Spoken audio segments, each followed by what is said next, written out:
শাকিব খানের একটা হিউজ একটা অডিয়েন্স আছে। কেউ কারো শত্রু না। আমরা তো কেউ কারো শত্রু না।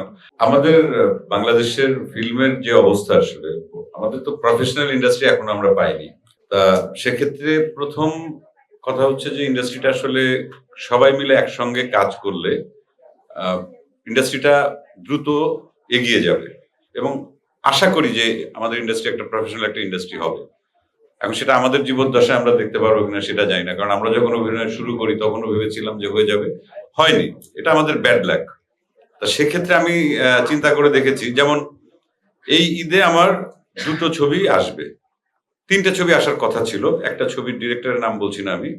উনি তখন বললেন যে আপনার তো ২ টো ছবি আসবে এরপর এবং ফাইনাল একদম শেষ। আমি তখন বললাম যে আমাদের বাংলাদেশের যে স্ট্রাকচার ফিল্মের সেটা প্রোডিউসার বলি বা সব লেভেল থেকে একটা ছবি বছরে করে কোনো শিল্পী বা কোনো ডিরেক্টর আসলে এখানে তার জীবিকা নির্বাহ করতে পারবে না। এটা হচ্ছে সবচেয়ে বড় সত্যি।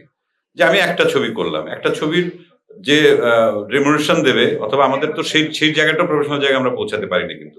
ব্যক্তিগত সম্পর্কের কারণেই কিন্তু আমাদের অনেক সময় কম্প্রোমাইজ করতে হয়। এটা আমি অভিযোগ হিসাবে বলছি না। এটা হচ্ছে বাস্তবতা। যেহেতু আমাদের ইন্ডাস্ট্রির অবস্থাটাই এটা, আমাদের মার্কেটটা এইরকম, বাজারটা এরকম। অতএব ভালো কাজ করাটাই আমাদের উদ্দেশ্য। সেখান থেকে কত আমরা ফিডব্যাক পাবো, কত আসবে আ সেটা যখন হবে তখন হয়তো এই রেঞ্জগুলো বাড়বে। সেটা যেহেতু হচ্ছে না, তাহলে একজন আর্টিস্ট বছরে কিন্তু তাকে ২-৩ টে ছবি কম করে হলেও করতেই হবে। এবং সেই ছবিগুলো রিলিজের একমাত্র টার্গেটেড যে টাইম পয়েন্ট সেটা হচ্ছে ঈদ, ২ ঈদ। এখন এটা হতেই পারে। অনেক বড়, বড় আর্টিস্ট, ফিল্ম স্টার তাদেরও কিন্তু দেখা যায় যে এক ঈদে ২ টো ছবি রিলিজ করছে। উপায় নেই কারণ আমাদের ইন্ডাস্ট্রিটাই এই অবস্থায় আছে। আর আমি যে সবার সঙ্গে কাজ করছি, সব ধরনের চরিত্রে বা সব ধরনের ফিল্মে আমি কাজ করার চেষ্টা করছি, এটার পেছনেও এই একটাই যুক্তি। যে আমাদের আলাদা কোনো স্ট্রাকচার দাঁড়ায়নি। তো যদি আগে তো আমার পরিবারটাকে বাঁচাতে হবে। তারপর না স্পেশালিস্ট তৈরি হবে। যেমন আগে হচ্ছে জেনারেল এমবিবিএস। তারপরে কিন্তু স্পেশালিস্ট হয়। কেউ চোখের ডাক্তার, কেউ নাকের ডাক্তার, নাক কান গলা, কেউ হার্টের ডাক্তার, কেউ কিডনির, এগুলো কিন্তু আলাদা, আলাদা হয়। তো স্পেশালিটিটা হচ্ছে পরে অর্জন করতে হবে। আসলে আগে ১ম বেসিকটা আসলে আমাদের ঠিক হওয়া দরকার। এই কারণে সাকিবের সঙ্গে যখন আমি শাকিব খানের সঙ্গে তুফান যখন করি, উদ্দেশ্য কিন্তু একটাই ছিল। যে আমাদের ২ ধরনের দর্শক আছে। একদম সত্যি কথা। এটা তো আপনারা খুব ভালো করে জানেন। আপনারা বহু বছর ধরে কাজ করছেন ইন্ডাস্ট্রিতে।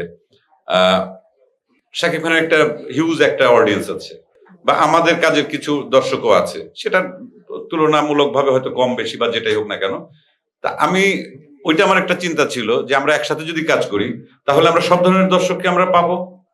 সিঙ্গেল স্ক্রিনও হল ভর্তি দর্শক পাবো। আ তারপর সিনেপ্লেক্সও পাবো। এবং এই যে আমরা যেটা যদি আলাদা করে যদি বলি যে আর্ট ঘরানার কিছু ফিল্ম হচ্ছে, ছবি হচ্ছে যেগুলো হয়তো ঠিকমতো বাজেটও বা ইন্টারন্যাশনালি তারা অনেক সুনাম অর্জন করছেন।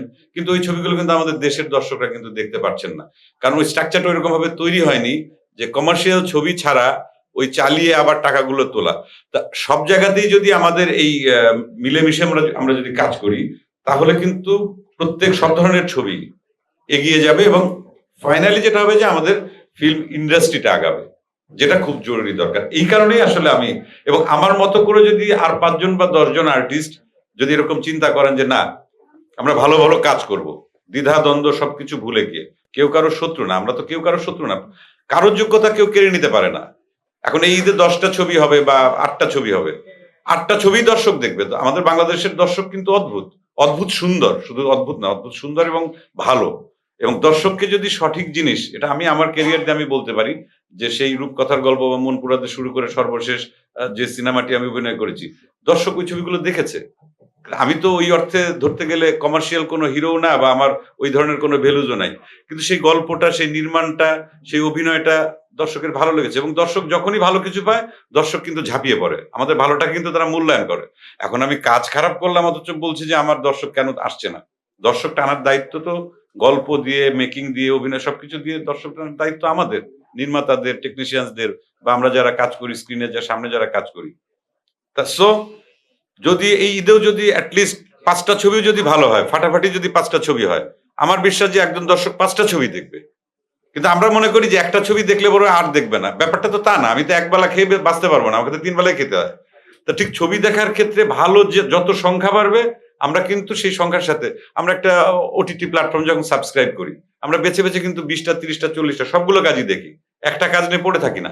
হ্যাঁ, তাৎক্ষণিকভাবে হয়তো বা একই সঙ্গে রিলিজ হওয়া সিনেমা হলগুলো পাওয়া এক্ষেত্রে একটু ঝামেলা হয়। কিন্তু আমার কথা এই প্রতিযোগিতাটা থাকা উচিত যে একই সাথে 8টা-10টা ছবি রিলিজ হচ্ছে, যে বেশি ভালো করবে সে দর্শক পাবে, তার ছবি টাকা আর্ন করবে, প্রডিউসার আবার পরে আবার ছবি বানাবে, তাই না? Thank you.